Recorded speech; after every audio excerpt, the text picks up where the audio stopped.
Un placer poderte saludar esta mañana, Héctor de Mauleón. Bienvenido a este espacio. Gracias, querido Luis, te agradezco mucho la invitación. Gracias, Héctor. La ciudad oculta, 2 volúmenes de 500 años de historias, muchas historias que están escondidas en la ciudad, que te hemos visto como un cronista apasionado de esta caótica, complicadísima Ciudad de México. Y bueno, pues hoy ya está disponible hermosa selección de fotografías. Cuéntanos un poco, Héctor. Pues se van a cumplir 500 años de la fundación de la Ciudad de México en 2021, del momento en el que cae Tenochtitlan y a partir de los trazos que hace uno de sus soldados en una hoja de papel, surge la nueva Ciudad de México. Eso va a ser en 2021. Entonces, pues yo creo que las conmemoraciones son oportunidades extraordinarias para volver a repensar, reflexionar, rescatar cosas de la ciudad. Y una ciudad que va a cumplir medio milenio, pues está cargada de sucesos, de hechos.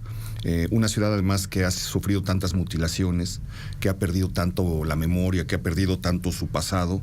Es un ejercicio pues muy interesante intentar rescatar del olvido, de las sombras, pequeñas historias, pequeños personajes que formaron parte de la vida de la ciudad. Me gusta mucho la idea de personajes que desaparecen, que quedan olvidados a veces durante siglos, y de repente alguien los encuentra por accidente y regresan para traernos a alumbrar algo sobre la vida de la ciudad. Entonces un poco el libro es una colección de astillas, digo yo, de fragmentos que encontré en libros antiguos, que encontré en periódicos del siglo XIX o de principios del siglo XX, de cosas que hallé en libros pues no muy accesibles, que están en las librerías de Viejo de Donceles o en algunas bibliotecas, y que al reunir esas astillas, esos fragmentos chispeantes de la vida de la ciudad, podían ayudar a hacer un libro en el que apareciera una ciudad oculta, porque tenemos una ciudad visible, que es la que caminamos todos los días,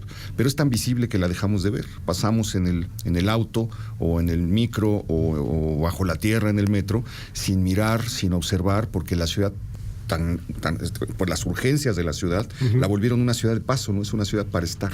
No hay lugares donde uno puede estar. Entonces, generalmente uno va simplemente transitando, y eso hace que dejemos de mirar las cosas. Víctor Hugo decía que las ciudades eran como libros que podían ser leídas, pero que habíamos perdido la capacidad de leerlas. Y yo creo que eso nos pasó en México.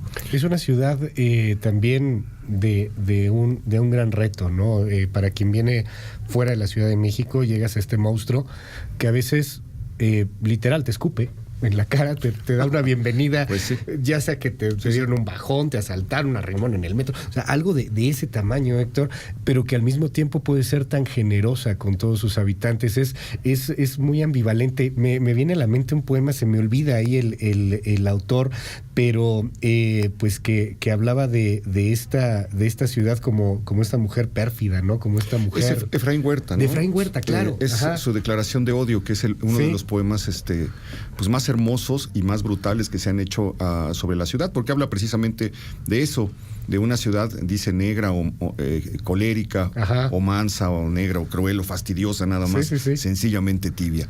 Pero que ahí está amándola. Ahí está. O sea, como esa mujer que te trata muy mal, te trata con la punta del pie, pero ahí está uno. Él dice sus bochornosos actos de vieja díscola y aparatosa. Exacto. Es una ciudad que te apabulla con sus panoramas grises, que te lastima, que te agrede. Y sin embargo, el mismo poeta dedica después otro poema que se llama La Declaración de Amor. Y está dedicada a la misma ciudad. Y en ese momento ya comienza a hablar de la parte amable, de la parte generosa y dadivosa, de una ciudad que se abre para sus habitantes y se entrega como un amante. Eso puede pasar en todas las ciudades, pero en la Ciudad de México es brutal el contraste, porque tiene una parte atroz y sin embargo, ayer lo vimos, se abre el cielo, aparecen los volcanes y te presenta un panorama pues de ensueño. Sin agua, ¿no? Y además sin agua. O sea, sin agua. Ahí están los volcanes, pero no hay agua. Así, exacto. Sí. Eso ha sido siempre la Ciudad de México. Los primeros días de la ciudad, a mí me fascina los relatos que hacen algunos cronistas de cómo era una ciudad que no tuvo durante 250 años alumbrado eléctrico en las noches. Entonces imagínate lo que era salir en una ciudad poblada por jaurías de perros salvajes, con acequias vacías, con hoyancos, poblada de aventureros que venían a buscar fortuna y que no habían encontrado nada. Entonces, pues era arriesgar la vida para atravesar simplemente de noche. O sea, la gente salía con un farolito alumbrado por aceite y con una espada cuando tenían que salir de noche. Ya no imaginamos lo que era esa ciudad. A veces pensamos igual que salir hoy en la noche en ciertas zonas puede ser hasta peor, ¿no? Van volviendo estos momentos, pero finalmente yo creo que estamos en el mejor momento de la ciudad en muchos sentidos. Pues está alumbrada, claro, ¿no? Está pavimentada, tiene 10,000 cámaras de vigilancia, tiene 90,000 policías. En aquel tiempo, pues había unos cuantos serenos, sí, claro, que tenías que gritarle a ver si te oía y llegaban con un chucito a defenderte, etcétera. Entonces, ha sido una ciudad que ha pasado en términos de su construcción por muchos etapas, por muchos estadios, pero también ha sido víctima de destrucciones tremendas. La mitad del patrimonio. Yo creo que el libro más triste que existe en la literatura mexicana es La Crónica del Patrimonio Perdido, de Guillermo Tovar y de Teresa, porque son 2 volúmenes que hablan sobre cosas que ya no están, que estuvieron y se desaparecieron. Él consiguió alguna foto o alguna litografía o alguna remembranza de esos lugares y los juntó en ese libro. ¿Qué no tenemos ya? Se perdieron la mitad de los conventos del centro, la mitad de los templos fueron derruidos durante la Reforma, después de la Reforma, por el odio ideológico y el odio político. Desde luego el daño que había hecho la Iglesia había sido atroz después de una dominación de 3 siglos. Pero el daño que hicimos después... Pero las piedras no tenían la culpa. Claro, no, estaba muy bien quitarle a la Iglesia el poder, estuvo muy bien. Lo que hizo Juárez es encomiable. Por eso Juárez es la gran figura de la historia de México, por todo lo que enfrentó y venció. Pero las piedras no tenían la culpa y se siguieron con las piedras para que no hubiera pretextos de culto, para que la gente no volviera y dijera tal cosa. Entonces, pues los conventos se volvieron vecindades, muchos los tiraron, desaparecieron muchísimos templos que están registrados, pero ya no queda una sola piedra de ellos. Y no solamente eso, sino que el siglo XX fue atroz en su labor de destrucción para abrirle paso al automóvil. Entonces, ahí se siguió deteriorando la memoria de la ciudad, se siguieron tirando edificios, palacios que se consideraban viejos, no se les daba ningún valor, a pesar de que habían atravesado 3 siglos de la vida de la ciudad. Y hasta fines del siglo XX es cuando se cobra conciencia de que es un patrimonio de la humanidad y se empieza medio a preservar. Y aún así, cuánta destrucción no hemos visto en el viejo centro histórico.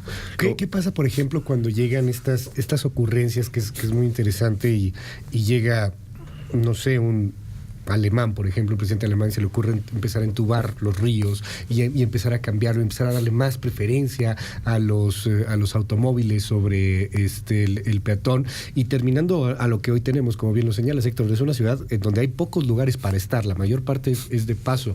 Ha sido una ciudad también de muchas ocurrencias, ¿no? De pronto. Y de muchas fatalidades, sí, desde luego de ocurrencias de los gobernantes, pero la fatalidad central era que el desecamiento de los ríos y de los lagos comenzó en el siglo XVI. Se inundaba tanto, era tan impracticable el lugar donde se encontraba la ciudad, que lo que tenían que hacer era bajarle el nivel a los lagos. Y eso, lo que estamos viviendo hoy, toda la discusión del lago de Texcoco y del aeropuerto, etcétera, tiene su origen en eso. Para evitar las inundaciones, porque hubo una inundación tremenda de 5 años, que duró de 1629 a 1634. El dato es poco conocido, pero la ciudad quedó abandonada 5 años, se fue la gente, no había, quedaron 400 personas para que no se quisieron ir. Todo lo demás, el resto de la población se fue y 30,000 personas murieron.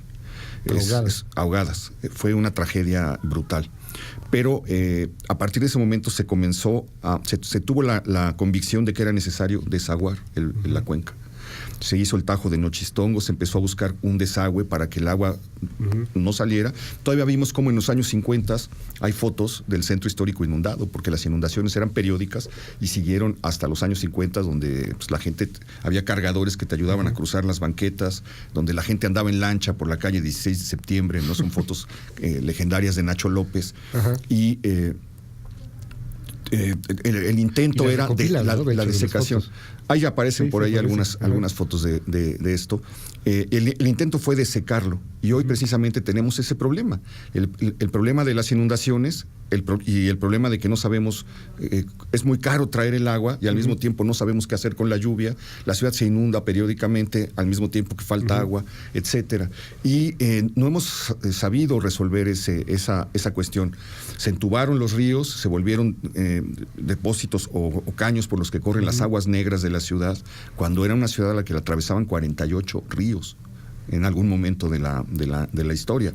Y aparte, era una ciudad que estaba rodeada por acequias y el centro histórico lo cruzaban 7 acequias. Entonces, imagínate, era una ciudad anfibia. Sí, claro. Tenía calles de tierra y tenía calles de agua. Te podías mover en carruaje y te podías mover en trajinera o en canoa. Y eso más o menos mantenía un equilibrio sobre la ecología del valle, sobre el ambiente del valle.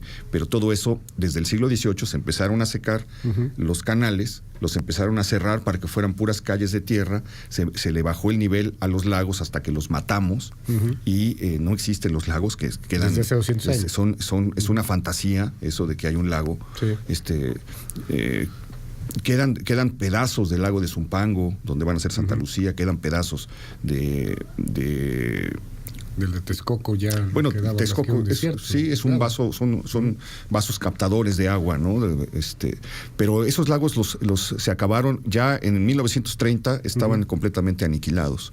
Los había aniquilado la ciudad, y precisamente lo que comenzó a hacer la ciudad es extenderse sobre el lecho seco de esos lagos en unas colonias que crecían de manera emergente, sin planeación, en las que no había servicios. Por eso el oriente de la ciudad es ese panorama tan gris y atroz, porque se fue construyendo a medida que comenzaban las migraciones del campo a la ciudad, en la medida en la que no había dónde meter a toda la gente que llegaba, y así fuimos creando esas colonias, pues que desde hace décadas no tienen salida, no tienen esperanza de mejora. El oriente... Y que ya no podrán tenerlo jamás. O sea, pues mientras no ocupemos yo pensaba esto del aeropuerto nuevo, van a quedar muchísimas hectáreas libres que podían volverse un pulmón verde en una zona que siempre ha sido gris. La discusión es cómo hacer un polo de vida, de naturaleza, cómo generar algo nuevo en donde solamente ha habido polvo desde hace siglos, ¿no? Yo creo que esa es una discusión de la que puede depender el futuro de la ciudad, y precisamente ahora que cumple 500 años es el pretexto extraordinario para repensarla, y no solamente recordar su pasado, sino ponernos a discutir en las posibilidades de su futuro. Héctor de Mauleón, La ciudad oculta, 500 años de historias, está disponible ya en todas las librerías, en edición digital creo que también, ¿verdad? También sí. Ah, perfecto, pues ahí está disponible 500 años de historias de Héctor de Mauleón. Héctor, un honor tenerte en Mil este gracias, espacio esta no mañana. Sabes cómo te agradezco. Y platiquemos más seguido, ahí hay varios claro. temas que están están en el aire, va a estar muy interesante. Va a estar muy bueno. Gracias, Gracias Héctor. por la invitación, Luis.